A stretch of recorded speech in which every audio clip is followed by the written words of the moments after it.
Hi hello नमस्ते, मी पूजा.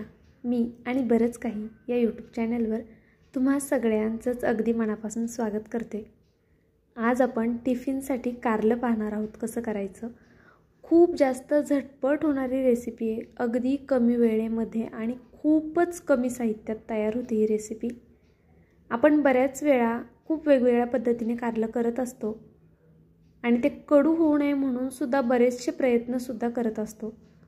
ही recipe एकदा नक्की पहा आणि केल्यानंतरनं खरं तर तुम्हाला समजेल की खरं याची टेस्ट कशी आहे ते. कारण की आपण फक्त बघून काही पदार्थ जज करतो, पण जर आपण स्वतः ती रेसिपी जशीच्या तशी केली आणि करून खाल्ली ना, मग आपल्या लक्षात येतं की अरे हां, खरंच हे काहीतरी वेगळं आहे. तर तशीच माझी ही रेसिपीसुद्धा खूप वेगळी आहे. आधीच्या रेसिपीजला तुम्ही खूप सारं प्रेम देताय, खरंच खूप छान वाटतंय पाहून. बरेचसे व्हिडिओ हल्ली व्हायरल जातात ते, त्यामुळे खरंच अजूनच एक प्रेरणा मिळते नवनवीन रेसिपी तुमच्यापर्यंत पोहोचवण्याची. आणि तुम्ही खूप छान छान कमेंट करताय, ते पाहूनसुद्धा छान वाटतंय. तर आपण आज झटपट कारल्याची भाजी पाहणार आहोत. त्यासाठी इथे मी कारलं असं पातळ चिरून घेतलेलं आहे आणि मी यात दाखवते तुम्हाला की बी खूप कवळी आहे, त्यामुळे मी ती काढत नाही आहे. जर तुमच्या बिया निबार असतील तर नक्कीच त्या बिया आपल्याला काढायच्या आहेत. जर बिया निबार नसतील, कारली अशी कवळी असतील ना, तर तशाच राहू द्या बिया, त्यांनी काही फरक पडणार नाही आणि कारलं कडूसुद्धा होणार नाही. आता आपल्याला हे उकळायचं नाही आहे किंवा गरम पाण्यात घालायचं नाही आहे. जे रूम टेम्परेचरवरती पाणी असतं, नॉर्मल जे पाणी आहे, त्यामध्ये आपण हे कारलं घालूया आणि यामध्ये मीठ घालायचं आहे आणि बाकीची तयारी करेपर्यंत फक्त हे कारलं पाण्यामध्ये ठेवायचं आहे. अगदी 5 मिनटं फक्त ठेवलं ना तरीसुद्धा इनफ आहे. जर सकाळच्या घाईत करताय तुम्ही तर त्यावेळी आपल्याला कणिक भिजवायची असते किंवा अजूनही बरीचशी तयारी असते, तर ती करेपर्यंत तुम्ही हे कारलं चिरून ठेवलं तरीसुद्धा चालेल. आता इथे मी चिंच घेतलेली आहे. चिंच मी धुवून घेते आधी. एका पाण्याने चिंच धुवून घेतली आहे. त्यानंतर यात पाणी घालून गॅसवरती उकळून घेणार आहे. आता मी विसरले होते चिंच आधीच भिजत घालायला. जर तुमच्याकडे वेळ असेल किंवा तुमच्या लक्षात असेल उद्या कारलं करायचं आहे, तर तुम्ही आदल्या दिवशीच ही चिंच पाण्यात भिजत घालू शकता. आणि जर विसरलात तर जसं आता मी केलं, फक्त 1-2-3 मिनटं पाण्यामध्ये छान ह्याला उकळी काढायची. 2 मिनिटांनी गॅस बंद करायचा. पाणी थंड झाल्यावरती याचा असा कोळ सगळा काढून घ्यायचा आहे.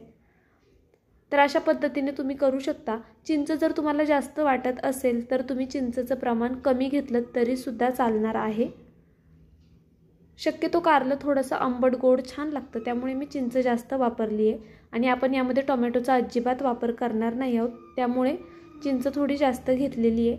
तरीसुद्धा पुन्हा एकदा सांगते, जर तुम्हाला जास्त आंबट आवडत नसेल तर तुम्ही चिंच कमी वापरली तरी चालेल.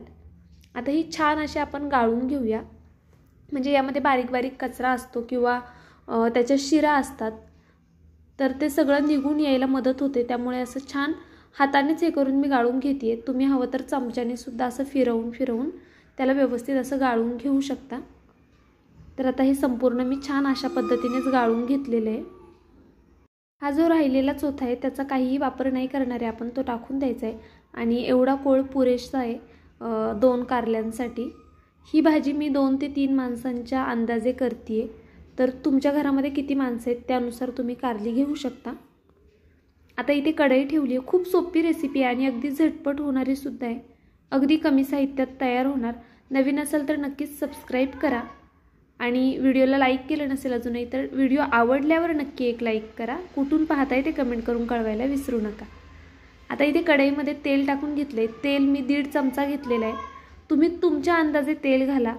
बऱ्याचदा व्हिडिओवरती कमेंट येते की ताई तेल खूप वापरले किंवा मसाला हा नको तो नको किंवा बरेचसे प्रश्न असतात तुमचे आणि काही खूप छान कमेंटसुद्धा असतात ज्या की वाचून मला खूप छान वाटतं. तर तुम्ही तुमच्या अंदाजे जितपत तुम्ही तेल खाताना तितकं तेल घातलं तरी चालणार आहे.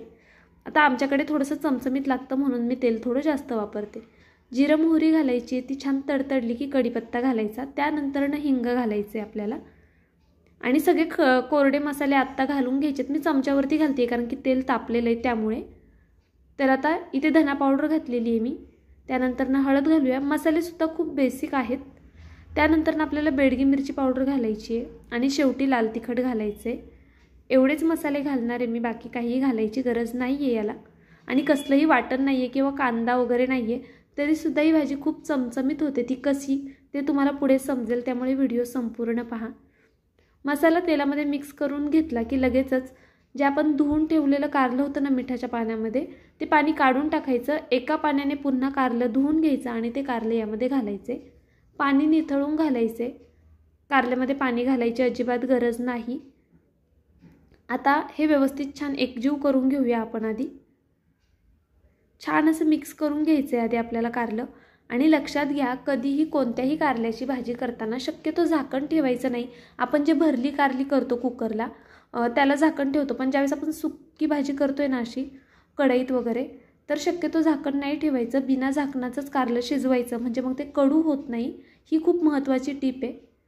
आता जो चिंचेचा कोळ काढला होता आपण, तो यामध्ये घालून घेतला आहे. त्यानंतर मी इथे साखर वापरते आहे. साखरेऐवजी तुम्ही गूळ वापरलात तरीसुद्धा चालेल. माझा गूळ संपला होता म्हणून मी साखर घालते आहे, पण गुळाने खूप छान टेस्ट येते, त्यामुळे शक्यतो गूळच घाला. आणि नसेल तर मग ऑप्शन आहेत साखरेचा. चवीनुसार मीठ घालून घ्यायचे. साखर 1.5 चमचा घातली आहे, लक्षात घ्या. चिंचसुद्धा जास्त घातली आहे आणि साखरसुद्धा जास्त घातली आहे. कारलं कडू, आंबट, गोड आणि थोडंसं तिखट, ह्याची चव खरंच लोणच्याला सुद्धा मागे सारते. अगदी चटपटीत अशी चव येते. त्यामुळे हे सगळे जिन्नस अशा प्रमाणामध्ये घाला. अर्थात जर तुम्हाला गोड कमी आवडत असेल तर कमी घातलं तरी चालेल. त्यानंतर इथे 1 मोठा चमचा मी शेंगदाण्याचा कूट घातला आहे. तुम्हाला कूट जास्त आवडत असेल तर जास्त घातलं तरी चालणार आहे. फक्त शेंगदाण्याचा कूट घालणार आहे आपण ह्याला, बाकी काही घालायची गरज पडणार नाही. आता 1-2-3 मिनटं छान ह्याला वाफेवरती असंच होऊन द्यायचे.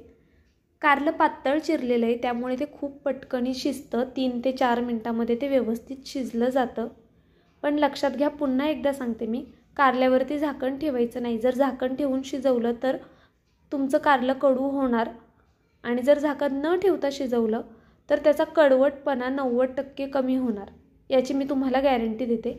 फक्त झाकण न ठेवता शिजवा आणि या प्रमाणामध्ये चिंच आणि साखर घाला.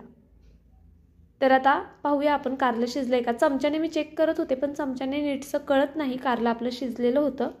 नंतर हाताने चेक करून पाहिलं तर कारलं व्यवस्थित शिजलेलं आहे. तर इथे मी तुम्हाला दाखवते परत एकदा.